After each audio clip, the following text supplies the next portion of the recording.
Although quite tough, leaky pipe porous hose can get damaged by a number of unfortunate circumstances.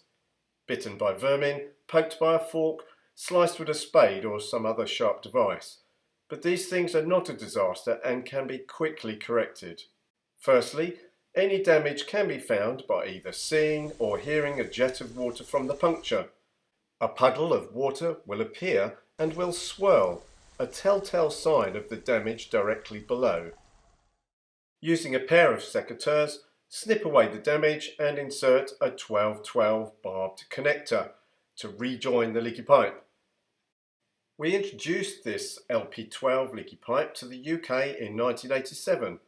Since then, our customers have found this repair technique to be reliable and kept their watering systems serviceable for many years.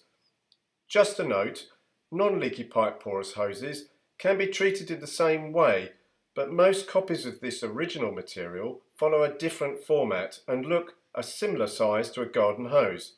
If that is familiar to your situation, a 16-16 barbed connector is what you should try.